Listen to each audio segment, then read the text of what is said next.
근데 보험 설계사적 관점에서 이제 우리가 재물을 계속 얘기해야 되니까 여러분들이 어떠한 일을 꿈꾸냐라고 했을 때 저는 이 업을 하면서 제가 가장 멋있었던 사람이 한 분 계세요. 같은 동료 중에. 저보다 오래된 선배인데 뭐가 멋있었냐면 야, 포르쉐를 타고 람보르기니 타는 거 옛날에 멋있었는데 지금은 그냥 그렇지 않아요.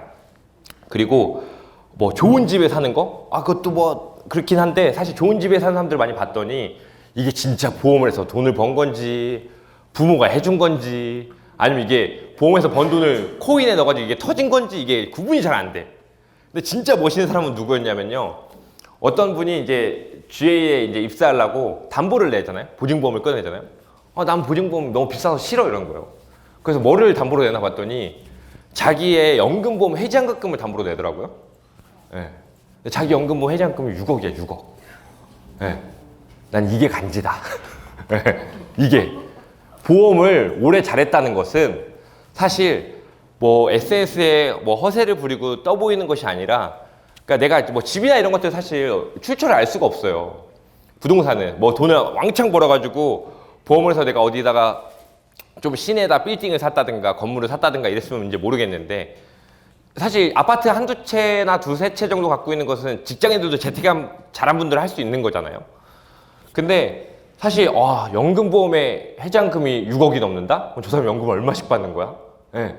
근데 저 사람이야말로 보험의 가치를 실천하고 진짜 멋진 사람이다. 인카는 연금보험 담보 잡아줘요. 저도 채권 모자랄 때 연금보험 해지환급 냈거든요. 근데 그것처럼 사실 그런 게 진짜 멋진 모습이기 때문에 여러분들이 연금보험에 가입한 분이 아무도 없대요. 여러분들 중에서도. 그러면 이제 그것도 이제 사실 어떻게 보면 문제라고 볼 수 있다는 거죠. 여러분들이 이 일을 하시는 이유는 결국에 한 달에 월에 1,000만 원 얼마 버는 게 아니라 이 일을 10년을 했을 때 여러분들 앞으로 축적된 이제 금융재산이 좀 있어야 되는데 그거 중에서 가장 확실한 것은 사실 주식과 연금이거든요. 네. 근데 이 교육과정을 통해서 여러분들도 이런 마음을 가지시면 고객분들께도 그런 것들을 말씀드릴 수 있는 것 같아요. 네. 종신보험을 잘 팔고 싶잖아요. 그럼 종신보험을 여러분들이 완납해 보십시오. 완납. 10년 납으로 하셔가지고. 그럼 여러분들이 종신보험에 대한 쉿이 생겨요. 네. 처음에 내가 사망보험금 때문에 가입하지 않았어요? 단기납 환급률 때문에 가입을 했는데 7년을 내고 나서 3년을 기다렸더니 한 127%가 됐어요. 그럼 그때 깨닫게 되실 겁니다. 127%? 별로 큰 거 아니네. 네. 1년에 3%밖에 안 되는 거였네. 근데 거기 쌓여있는 해지환급금이 아니라 그 증권에서 여러분한테 보장해주는 사망보험금이 이제 돈을 안 내도 난 이게 지켜지네 라고 하면 종신보험에 대한 니즈도 여러분들이 올라가게 되실 거예요. 왜 설계사들이 종신보험과 연금보험을 잘 못 파냐면 자기네들이 니즈가 없기 때문에 잘 못 파는 겁니다. 재무설계는 상품을 판매하는 것이 아닌 관점을 판매해서 고객의 삶을 바꾸는 과정이라고 이건 제가 의견이에요. 아깝게 정의고 이건 그것을 제가 조금 더 해석해 본 거고 보면 왜 관점을 판매한다고 말씀드리면 재무설계는 제가 지금 다 말씀드린 것들이 다 정답이 아닙니다. 저의 관점일 뿐이에요. 왜냐하면 사람이 아까 말씀드린 것처럼 행복한 삶을 사는 기준은 되게 다양하단 말이죠. 누군가는 이렇게 얘기해요. 나는 딩크가 좋아라고 해서 40대 후반이 넘었는데도 아이가 없이 행복하게 잘 사는 사람들이 있어요. 근데 누군가 이들한테 삿대질합니다. 니들이 애를 안 낳아가지고 뭘 알아? 애를 보는 애를 키우면서 엄청나게 느껴지는 그 만족감과 행복감, 고통이 있지만은 그것을 희생으로써 이 아이가 커나가면서 나가는 성장해보는 행복감 이런 거에 네가 뭘 알아? 라고 하는데 딩크 입장에서는 그래 그것도 좋은 거 알겠어. 근데 난 그 시간 동안 행복했어. 그럼 되는 거잖아요. 또 반대로 야 나는 서울에 10억짜리 아파트 15억짜리 아파트 나 여기서 이거 내가 자가로 가지고 있어. 난 엄청 훌륭한 사람이야 라고 할 수 있겠지만 여러분들 뭐 그래서 경상도나 전라도 쪽에 고향 내려갔더니 한 2억 8천밖에 안 되는 40평짜리 아파트에서 떵떵거리면서 살면서 야 이게 삶의 질이지 하면서 그 동네에서 다 휘젓고 다니면서 행복하게 살 수도 있는 거잖아요. 네. 그러니까 이게 관점이지 제가 말씀드린 것들은 정답은 하나도 없다는 거예요. 그래서 이런 부분들이 있다라고 했을 때 재무설계가 이제 중요한 이유는 우리가 그 재무설계에서 가장 많이 쓰는 RP 중에 하나가 ABCD예요. ABCD. 우리가 삶에 이제 애프터 버스 태어난 이후로부터 죽음까지는 수많은 선택들이 있다. 이 수많은 선택들이 모여서 결국엔 여러분들의 삶을 만든 것이다 라는 거죠. 이것을 이렇게 사전적으로만 정의할 것이 아니라 이렇게 가정을 해보면 좋아요. 고등학생이 있습니다. 중학생이 있어요. 중학교 때 반에서 내신 성적이 애매모호해요. 예, 한 반에서 한 7, 8등 정도 합니다. 이 친구가 선택할 수 있는 게 있어요.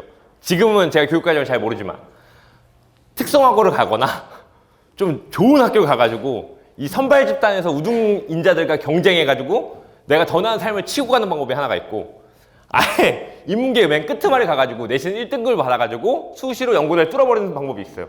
선택이죠. 네. 여러분들이 만약에 부모 입장에서 봤을 때 어떤 선택이 더 나을지 모르는 겁니다. 예를 들면 좋은 고등학교에 보냈더니 얘가 거기 가서 뒤쳐져.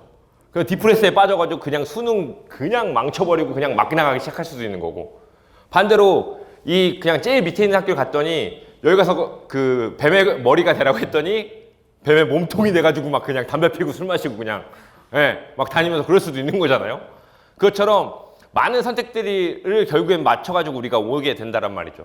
그렇게 됐을 때 저는 예전에 저도 이제 첫 직장 생활에 장교로 근무했었는데, 장교로 근무하다 보니까 이런 것들이 있었어요. 저는 장교로 근무할 때 참 재밌게 잘 근무했거든요. 왜냐하면 이렇게 생각해 보세요. 저는 같이 부대에 근무하던 그 간부라고 하거든요. 직업군들이 34명이 있었어요. 34명. 이 말단 하사부터 우리 대대장님까지. 근데 제가 보험을 시작하고 나서 31명한테 계약했거든요. 3명 빼고 다 계약했어요. 근데 그 3명이 뭐였냐면 제 바로 윗선배들, 그러니까 바로 위에 있는 중대장들, 이 3명 빼고는 제가 하사부터 주임원사까지 다 계약했어요. 주임원사님, 그때 저는 새파란, 우리가 영화에 무슨 웹에서 보는 것처럼 20대 중반에 아주 새파란 그 청년, 아무것도 모르는 풋내기 장교였고, 그 시점에 50대 후반에 막 군 생활을 30년 한 통달한 이 주임원사들이 지금도 제 페이스북에 댓글 달아주거든요. 응원한다고, 파이팅 하라고. 근데 그때 제가 뭘 느꼈냐면, 저희 부대에는 제일 30년 이상, 34년 군 생활하는 사람이 2명 있었어요. 하나가 주임 원사라고 불리는 원사였고, 한 명인 수송관이라고 불리는 또 원사인데, 둘이 똑같이 군 생활을 했어요. 34년을. 다 정년을 1, 2년 앞두고 있었어요. 근데 제가 이제 친하니까 이렇게 가서 사실 이렇게 얘기를 많이 한단 말이에요. 공무원들이 바쁠 땐 진짜 바쁜데 할 거 없을 때 진짜 할 거 없어가지고, 우리가 흔히 이제 시쳇말로, 우리 편히 쓰는 말로 노가리라고 하는데요. 이걸 군대에서는 맨날 해요. 근데 하다 보니까 제가 뭘 느꼈냐면, 그때 똑같이 둘이 원사고 입사 88년 군번인가 그래요. 그래가지고 이 동기인데, 우리 주임원사는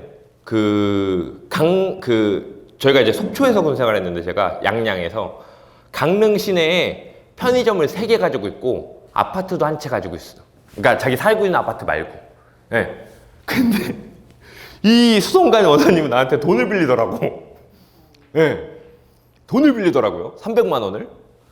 그래서 뭔 일인가 봤더니 막 자식들이랑도 사이도 안 좋아. 그리고 근데 아니 뭐 이혼하거나 그런 건 아닌데 사이도 안 좋아. 그리고 맨날 돈에 허덕여요. 카드값 못 받고 맨날.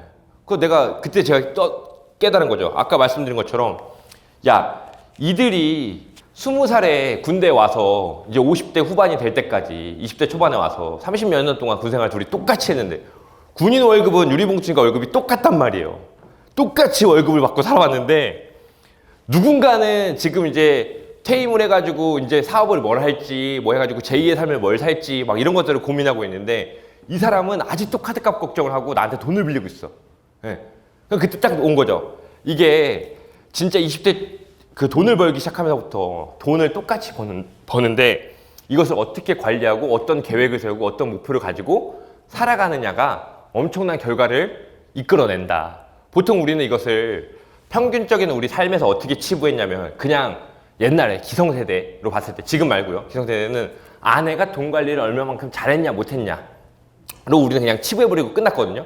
근데 이거를 좀 더 전문적으로 가져오면 사실 이것을 지금은 어떻게 관리하고 어떻게 운용했냐가 많이 달라진다는 겁니다. 그래서 여기 보는 것처럼 재무설계에 분류가 되어 있고 재무설계에 효과가 되어 있는데, 재무설계는 지금 보시는 것처럼 투자설계, 은퇴설계, 부동산, 위험, 세금, 증여, 상속설계로 우리 삶에서 큰 돈이 오고 갈 수 있는 카테고리를 6가지로 나눠가지고 이루어져 있습니다. 보세요. 하나하나씩 말씀드리면, 짧게 투자 설계는 왜 중요할까요? 비트코인의 수익률이 중요할까요? 그렇지 않죠. 투자 설계는 인생에 보통 통상 예상되는 필수 비용이 26억 정도 든다라고 그냥 퉁쳐서 얘기할 수 있어요. 왜 그런 거 하니 봐볼까요? 여기 보시는 것처럼 보통 각종 통계 자료들에 의거해서 보면 여기는 다 안 보인다. 그 결혼할 때 저 정도 비용이 든다라고 해요. 남자하고 여자하고 저 정도 차이가 나는 건 왜 차이가 날까요? 우리 이제 이렇게 숫자를 그냥 보는 게 아니라 들여다봐야 돼요. 남자가 여자보다 한 6천만 원가량 높아요. 왜 높죠? 그렇죠. 집이 아니라 전세담보대출, 보증금 정도 남자가 해오는 게 통과 의뢰니까. 네. 그래서 이제 보통 높고 신혼부부 아파트 뭐 사고 그다음에 애 키우고 그다음에 집 더 큰 걸로 사고 그다음에 등록금 들어가고 노후기간 이렇게 쓰면은 평균적으로 한 26억 정도가 든다고 생각해요. 근데 평균 5천만 원 연봉이 처음에 사회초년생에 5천만 원 못 받잖아요. 근데 5천만 원 정도를 30년 동안 그냥 한 푼도 안 쓰고 모으면 그래봤자 12억 6천밖에 못 모아요. 예. 그러면 가령 내가 월급을 400을 받아서 한 달에 200 저축하면 되게 많이 저축하는 거잖아요. 그렇죠? 그럼 1년에 모을 수 있는 돈이 얼마입니까? 2,400. 10년이면 2억 4천. 30년이면 7억 2천. 필요한 돈은 26억인데 내가 연봉 5천이 200만 원씩 저축해봤자 모을 수 있는 돈이 30년 동안 7억 2천밖에 안 돼요. 그러니까 우리는 시작할 때부터 마이너스 게임을 시작하고 있다라는 거죠. 그렇기 때문에 다시 돌아가서 재무 설계에서 투자 설계가 가장 위에 나오는 이유는 이 7억 2천을 투자를 하지 않으면 아예 게임이 애초부터 안 돼요. 네. 적금은 투자인가요? 투자는 투자가 맞는데 되게 수익률이 낮은 투자잖아요. 저 정도의 갭을 메꿀 수가 없는 투자예요. 우리는 반드시 투자를 해야 돼요. 투자를 해야 되기 때문에 어떻게 투자할 것인가가 되게 중요한 부분이라서 애초에 게임이 되지 않는 게임을 하기 때문에 투자 설계가 중요한 것이고 은퇴 설계는 왜 중요하냐면 은퇴 설계라는 것은 재무적 목표에서 맨 끝단에 있어요. 다시 말해서 지금 집을 사고 결혼을 하고 아이를 낳고 아이를 교육시키고 집을 확장해서 가고 퇴직 이후에 내가 또 다른 사업을 준비해서 사업 자금을 쓰고 하는 것들 다 끝나고 나서 맨 뒤에 있거든요. 그렇기 때문에 은퇴 설계가 제일 쉬운 건 시간이 많아요. 수익률에서 가장 중요한 것은 시간인데 이 시간이 많기 때문에 은퇴 설계는 내가 똑같은 재원을 넣어서도 가장 드라마틱한 효과를 발생할 수 있는 게 은퇴 설계이기 때문에 이 두 가지이고 은퇴 설계가 또 중요한 두 번째 이유는 우리가 삶의 주기 100세라고 했을 때 가장 많은 시기를 보내는 게 은퇴 시기예요. 그렇기 때문에 가장 많은 또 재원을 필요하는 시기도 은퇴 시기이기 때문에 이때를 제대로 안 해놓으면 경제력, 내가 돈을 벌 수 있는 능력은 모두 다 잃었는데 써야 될 돈만 가장 길게 남아있기 때문에 은퇴 설계가 중요한 것이고요. 부동산 설계는 왜 중요하냐면 부동산 설계는 제일 중요한 것은 법적 문제가 항상 따라와요. 다른 것들과 별개로 부동산 관련 정책이, 그러니까 우리가 삶의 의식주를 해결하기 위한 가장 기초 공간임에도 불구하고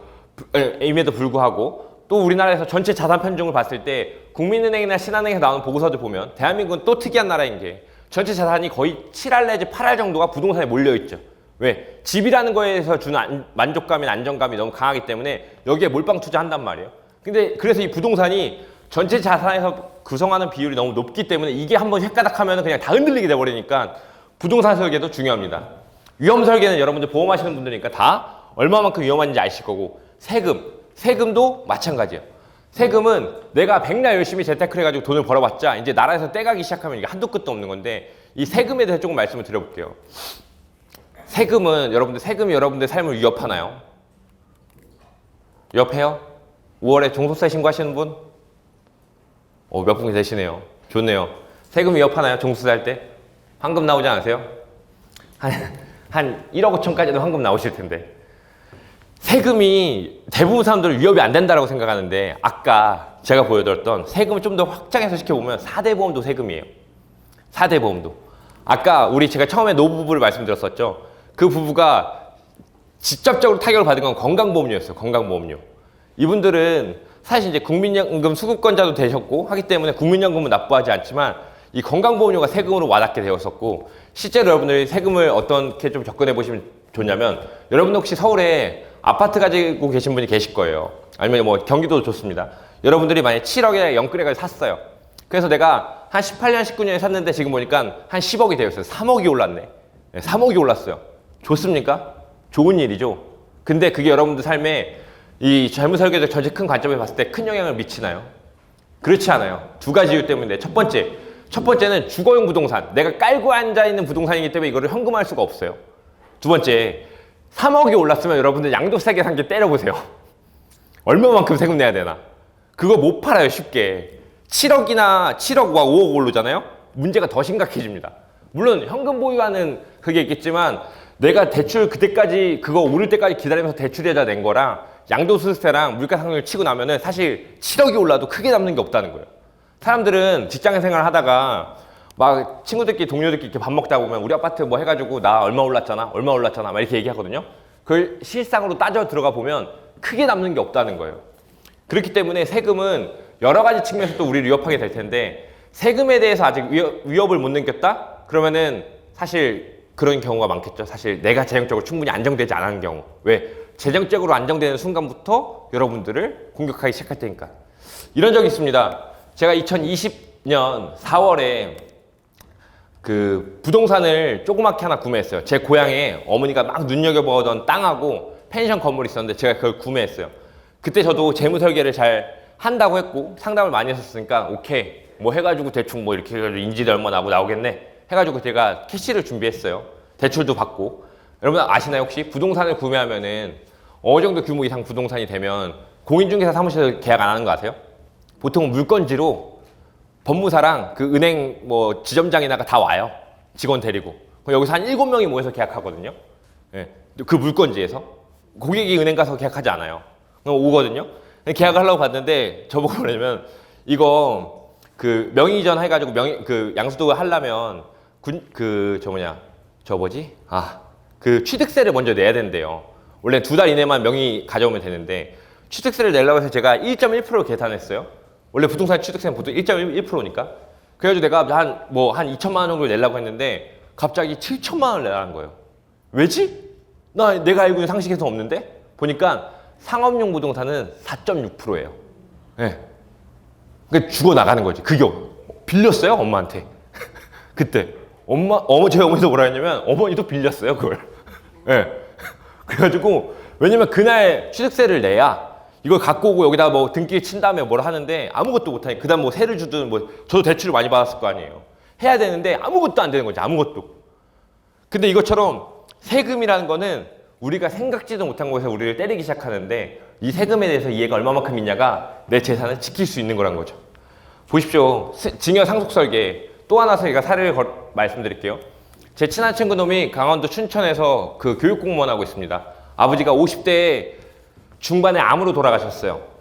그 집은 여유 있는 집은 아니었어가지고 그냥 아파트가 한 채 있었는데 아파트 한 채는 공직생활 열심히 하셔가지고 대출 없이 가지고 계셨어요. 돌아가셨는데 어떤 무지가 있었냐면 돌아가시고 나서 이제 집을 받아와야 되는데 사실 어머니가 생각했을 때 이런 거예요. 야, 내가 받으면 나중에 또 얘네한테 세금이 나오니까 지금 세금을 내자 해가지고 제 친구의 누나가 그때 그 새마을금고 다니고 있었는데 야, 너 직장 다니니까 돈 있지? 네가 세금 내고 네가 가져라 해버린 거야. 가지고 있다가 나중에 제 친구 이름이 제 이름을 하면 안 되니까 제 친구가 있는데 길동이가 나중에 돈 벌면 네가 다시 네 동생 줘 이렇게 했어요. 근데 해서 이제 누나가 세금을 내고 그 아파트를 아버지 걸 받아왔죠. 상속세를 내고 얼마 안 나와요. 그 집이 상속세가 뭐 700만 원인가 800만 원밖에 안 나왔어요. 그랬는데 갖고 있다가 이제 누나가 시집을 갔는데 누나가 돈 많은 집으로 시집을 갔어. 그러다 보니까 이제 내가 그 아파트가 필요 없는 거예요. 그러니까 야, 길동아 네가 갖고 가 했는데 길동이가 이게 형제간이니까는 나오니까는 그 상속세를 못 내, 증여세를 못 내니까 못 갖고 오고 다시 엄마한테 줬어. 예, 예, 엄마한테 줬어요. 엄마한테 줘가지고 엄마가 받았지. 엄마가 또 갖고 있는데 이제 다시 또 얘한테 가져가라고 했는데 빨리빨리 가져가라. 그러니까 이들한테 세무적 흐름은 아무 관계가 없어. 그냥 이 집이 누구한테 있냐만 중요한 거야. 보통 그러지 않나요? 예, 세무적 흐름은 안 중요해. 가져가는데 아직도 못 갖고 왔어. 아버지가 거의 15년 전에 돌아가셨는데 예, 지금도 엄마 명의로 있어. 엄마 명의로. 이 상속세라는 게 지금은 한 2천만 원 정도 나오거든요. 근데 이게 막상 지금 뭐 사실 어머니가 살아계시니까 지금 안 받아도 상관은 없잖아요. 상관은 없는데 중요한 건 아파트 값이 계속 올라. 예, 아파트 값이 계속 올라서 700만 원이던 게 막 이렇게 쭉쭉 올라가요. 근데 그 2천만 원은 없어서 한 갖고 오는 게 아니라 이 낼 돈은 없거든. 왜냐면 제 친구도 지도 먹고 살아야 되고 뭐도 해야 되고 여행도 가야 되는데 이 낼 돈은 없으니까 계속 그대로 묶여 있는 거예요. 예. 그러니까는 사실 이게 뭐 2, 3억짜리 아파트에서 시작됐던 이 상속세 문제도 사실 평범한 사람들한테는 그리 쉽지 않아요. 뭐 돈 2천만 원? 어떻게 생각하면 뭐 상속세니까 이거를 뭐 다른 데 2천만 원 쓰는 거는 어렵겠지만 상속세니까 낼 수 있다고 생각하는데 이것도 생각보다 꽤 스트레스예요. 엄청 심각한 문제까지는 아니더라도. 그러니까 이런 것들까지가 다 고려되는 것들이 있죠. 그래서 재무설계 효과라고 하면 삶의 구체적인 목표가 생기고 그 목표를 달성하기 위해서 노력할 수 있다라고 했던 걸 제가 쭉 말씀드렸던 부분이고, 둘째가 되게 중요한데 재무설계를 받으면 FC 말고 그 고액들은 내 재무 상태에 대해서 냉정하게 인지할 수 있어요. 그러니까 메타 인지가 되게 중요한 거잖아요. 예를 들어 생각해 보십시오. 제가 지금 보여드릴 수는 없지만 저랑 인스타 팔로우이신 분들 아시던데 제가 4주 전에 사실 지금 제가 이렇게 팔을 움직이면 안 되거든요. 왜 제가 쇄골뼈가 분쇄골절이 났었어요. 네. 왜냐면 제가 10년 만에 축구를 했거든요. 네. 근데 이게 진짜 중요한 얘기 잘 들어보세요.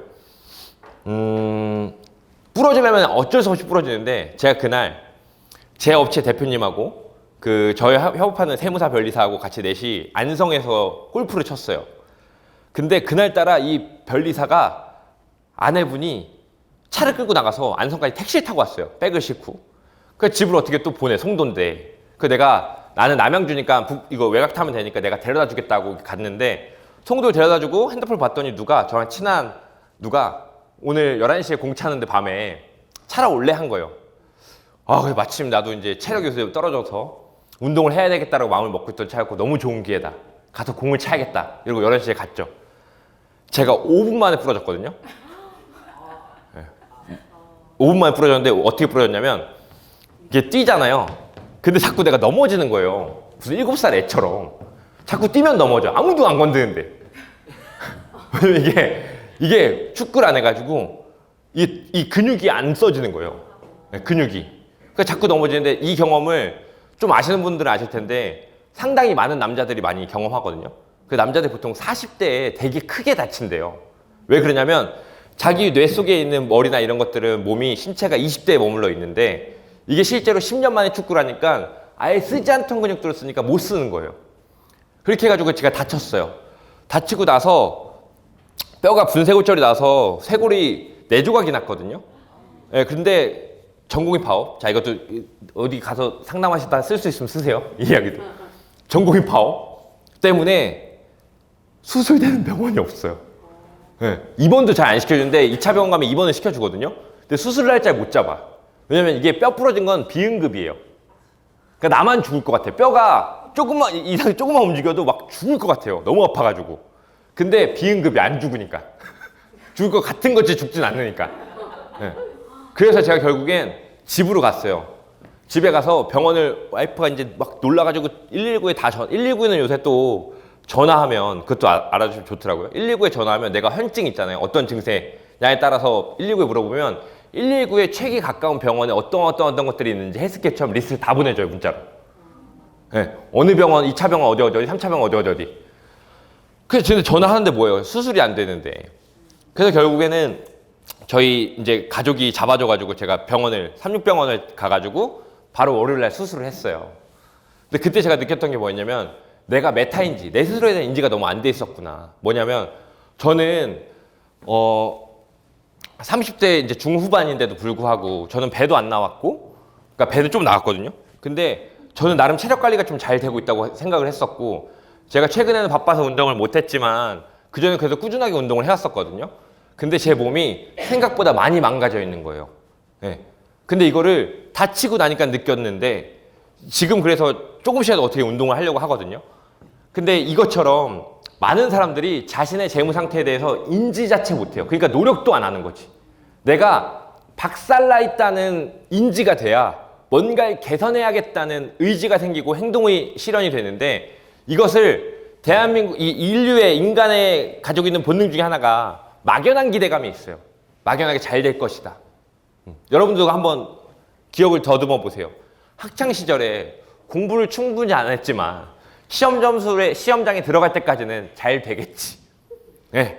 라는 생각을 가지고 들어갔다가 점수를 보고 깜짝 놀라셨던 경험들. 네. 그쵸? 그 다음에 보험회사에 들어갈 때도 마찬가지예요. 보험회사에 들어갈 때 내가 영업 너무 두렵고 힘들지만 들어가면 잘 되겠지. 예. 결혼하면 행복해갔지. 약간 이런 것들. 막연한 기대감. 근데 실제로 살아보니까 다르더라. 영업을 실제로 해보니까 다르더라. 시험 문제를 실제로 풀어보니까 다르더라. 라고 오는 것처럼. 근데 사람들이 대부분 이 메타인지가 안 돼 있기 때문에 자신의 재무 상태를 아까 제가 말씀드렸던 얘처럼 내가 와이프랑 합쳐서 한 달에 700 버는데 나쁘지 않은데? 한 달에 뭐 내가 저축을 몇백씩 하진 못하지만 나쁘지 않아. 생각하고 있는데 이 인지를 못하기 때문에 행동으로 안 이어지지만 재무 상담을 받으면 현재 재무 상태에 대해서 정확하게 그리고 냉정하게 인지할 수 있다라는 것. 그 다음에 현재 당면한 쭈쭈쭈 있는데 사실 중요한 건 아니에요. 넘어가겠습니다. 그래서 재무 설계 절차는 보시는 바와 같은데 우리는 이것을 은퇴 설계 절차로 바꿀 거예요. 은퇴 설계. 재무까지 가기에는 세무 부동산 투자가 너무 어려워서 이게 4주 안에 안 돼요. 제가 이거는 그냥 말씀을 드리면 재무 설계 잘 하고 싶잖아요. 그러면은 AFPK 짠다고 되는 거 아니에요. AFPK 저희 사업단에 꽤 있어요. 근데 재무 설계 못 해요. 왜 못하냐면 이론과 실제는 다르니까. 이론에서는 40억 정도 있으면 괜찮다라고 얘기를 했어요. 근데 실제에선 40억 있어도 어떻게 살아왔냐, 어떻게 살고 싶냐에 따라서 다르기 때문에 안 되는 것처럼 재무 설계를 끝까지 가려면 너무 힘들어요. 근데 은퇴 설계 먼저 마스터하고 올해는 그 다음에 하면서 지금 8월에 은퇴 설계 전문가 자격증이 있어요. 그 한국 FPF에서 하는 거. 이거 강의료가 30만 원이라 가지고 해커스에 돈 내고 든 다음에 이제 시험 칠 수 있거든요. 이거 치시면 되게 좋을 것 같긴 한데 사실 자격증이 큰 의의를 두진 않아요. 저는 자격증을 다 가지고 있지만 가지고 있는 제가 얘기하는 건 큰 의의를 두진 않는다고. 자격증 갖고 있다고 해서 다 되는 거 아니니까. AFPK 누가 제일 많이 따는지 알아요? 24살짜리, 23살짜리 대학생들이 제일 많이 따요. 은행 가려고. 네. 그래서 재무 설계 할까요? 아예 쉽지 않죠. 근데 이렇게 바꿔보면 되는데 결국에는 고객이 지금 바꿔보면 첫 번째 내가 고객을 만났어요. 보험을 DB영업을 했습니다. 보장성 상담이 끝났어요. 그러면은 내 첫 번째 할 일은 은퇴 설계에 대해서 이해시키는 거예요. 당신이 은퇴 설계를 왜 받아야 되고 은퇴 설계의 목적은 어떤 것들이 있고 은퇴 설계를 받게 되면 어떠한 혜택들이 당신들한테 제공이 될 것인가.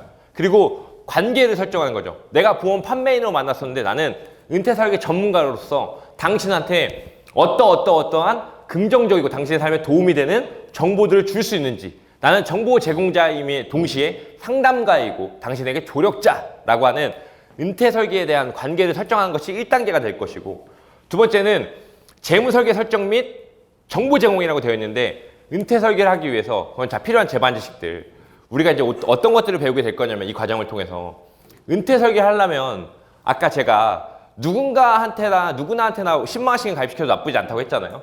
근데 그 이상을 더 가입시키려면 정보를 확인해야 돼요.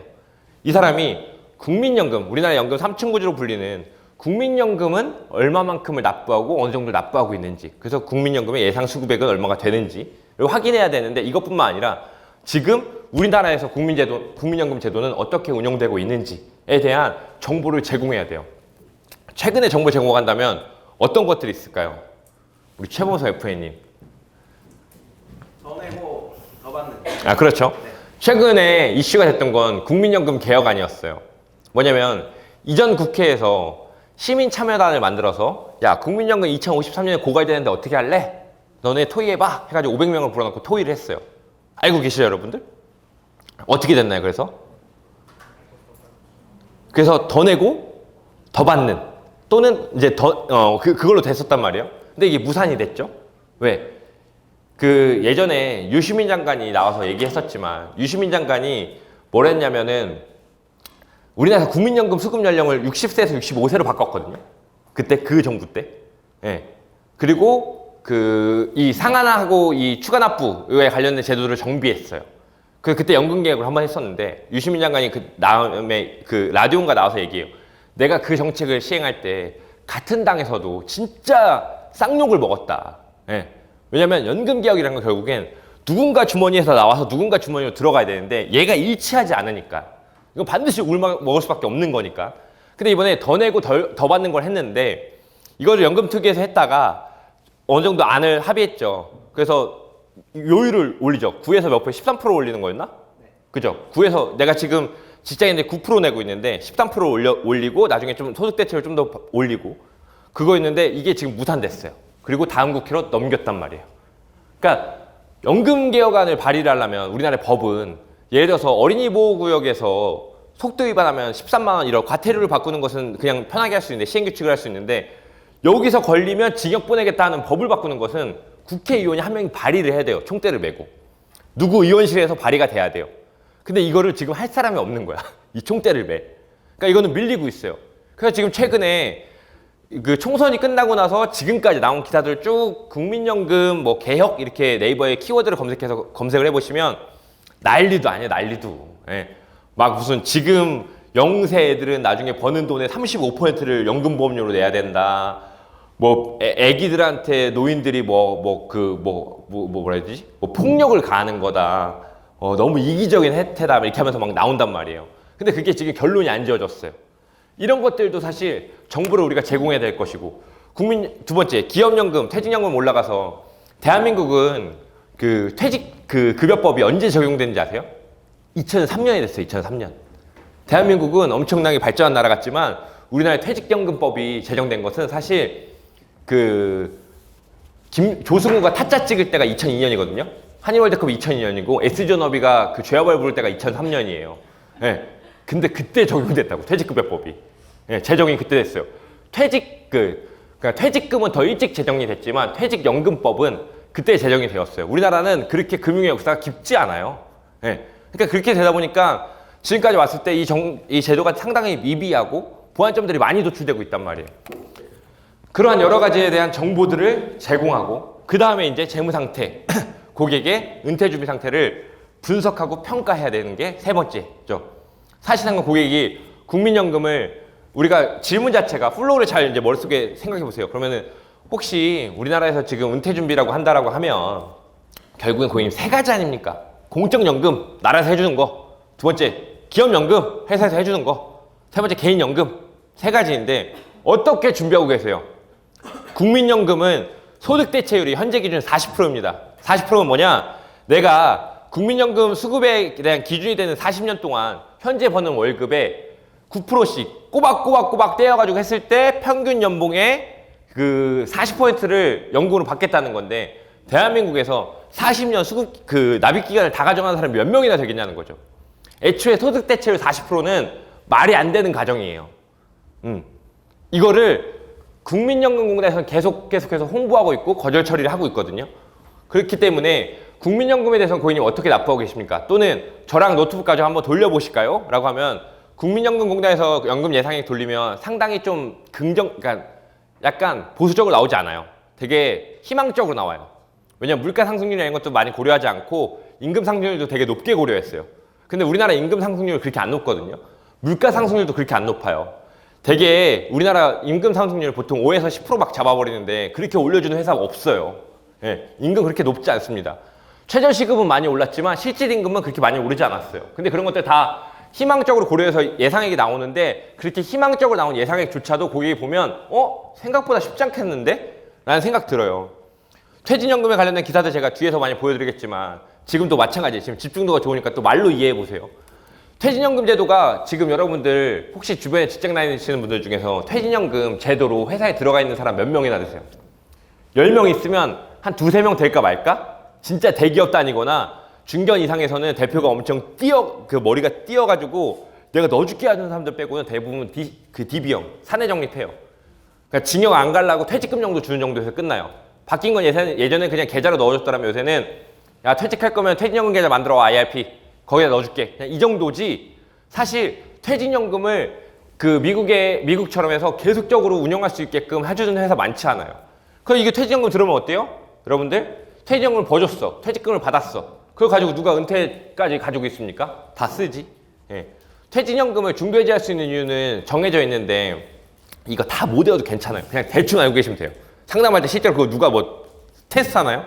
그렇지 않죠? 뭐 할 때예요? 뭐 할 때? 언제 퇴직연금 중도인출 뽑을 수 있어요? 법적으로?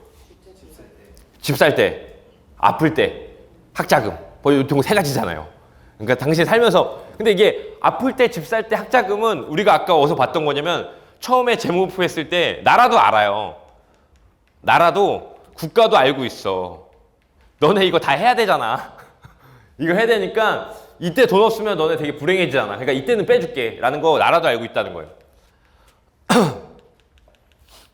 근데 근데 그렇게 됐을 때 퇴직연금도 마찬가지. 그러면 연금으로서 기능을 충분히 하기가 쉽지 않아요. 그럼 고객님 국민연금 날라갔고 퇴직연금 날라갔으면 개인연금만 남았는데 개인연금 얼마만큼 준비하고 계세요? 쉽지 않으시겠네요. 고객님 삶에는 노후 파산이 기다리고 있습니다. 까지 하는 거. 네. 여기까지가 분석및 평가. 그 재무설계한 검토 및 합의. 여기가 이제 초회 면담이에요. 이게 사실 여기까지가 초회 면담. 여기가 2차 면담이 되겠죠. 그래서 제가 준비했습니다. 최고의 상품 IBK 8% 가져가는 게 사실 은퇴 설계는 쉬워요. 결국에는 우리가 제한할 수 있는 연금 상품은 두 가지예요. 세제 적격과 비적격. 혹시나 퇴직연금 모집인이나 펀드 투자 권유대행을 가지고 있는 분들이라면 증권사의 세제 적격 상품을 판매할 수 있어요. 세액공제 상품. 근데 이게 없는 분들이라면 IBK의 그 세액공제되는 연금보험 있죠. 커미션 쥐똥만한 거. 네, 그거 파실 수 있어요. 커미션도 쥐똥만하고 수익률도 쥐똥만해요. 그건 사실 파는 걸 권장드리진 않습니다. 근데 비적격 연금인 이제 이거는 그냥 생명보험 자격증만 있으면 일반 연금 판매하실 수 있죠. KB라이프의 백세만족이나 뭐 스타플러스, 그 다음에 많은 생보사에 있는 공시유형 연금들, 뭐 교보 무슨 연금, 뭐 저기 푸보년대 노령 있어요. 하여튼 그런 것들, 그지 같은 것도 있어요. 수익률 안 나는 것들, 네. 이런 것들 판매하실 수 있고 변액 자격증이 있다. 그럼 확정금리형 연금 상품, 뭐요? IBK, KDB, DGB 또는 일반 변액 상품, 메트레프 동행, 미래에셋 변액연금 판매하실 수 있죠. 그러면은 결국엔 여기까지 가는 거고, 그 다음에 클로징 됐으면 실행 가입하는 거고, 정기점검 해가지고, 정기점검은 재무설계에서 정기점검 할 게 진짜 많아요. 자산의 가치가 변경되었는지, 부채가 어떻게 유동이 되었는지, 현금흐름이 바뀌었는지. 근데 은퇴설계는 할 거 없어요. 납입 여력이 더 생겼는지 안 생겼는지 확인하면 돼요. 네. 그러니까 이게 이제 은퇴설계 하나 과정인데 재무설계의 절차를 통해 가지고 살펴봤던 거고. 네. 그래서 다시 봤을 때 결국에는 우리가 삶을 시작하면서 은퇴설계 잘 해야 되는 부분은 오케이, 집을 알아서 사, 투자 알아서 해. 근데 내가 은퇴설계만큼은 우리 따져봅시다. 은퇴설계할 돈이 없잖아요, 선생님. 라이프, 삶은 시작과 끝 사이에 수많은 if, 그러니까 만약으로 이루어져 있는데 이것들 하다가 중간에 혹시 만약에 시작과 끝 사이에 많은 만약들이 있는데 고객님이 생각하시는 만약은 이런 것들 외에도 만약에 내가 뭐 아파트 청약이 당첨이 된다면, 만약에 우리 아이가 승진을 한다면, 만약에 내가 일이 잘 풀린다면, 이런 것들도 있겠지만 만약에 이런 거죠. 우리가 제시할 수 있는 만약에 연금 투기가 망가져가지고 다음 정부에서 연금 그 4대 보험료율을 15% 올려버리는 거예요. 그럼 9% 내던 사람들이 15% 올라가면 다 죽거든요. 얼마만큼 죽는지 아세요, 여러분?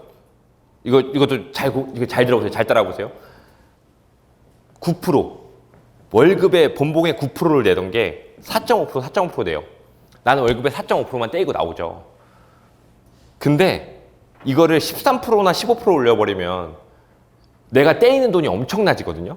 그러니까 한 달에 연봉, 그러니까 예를 들어서 가령 한 300만 원 받던 사람이 한 30만 원씩 떼었다. 그러니까 연금보험이랑 산재 고용보험 다 포함해가지고 원천징수까지 포함해서 그럼 한 5, 60만 원 떼어야 돼요. 50만 원 정도 떼어야 돼요. 그러면은 국민연금에 들어가는 기금은 많아지겠지만 내가 일단 당장 먹고 살기가 퍽퍽해져요. 그게 올라버리면.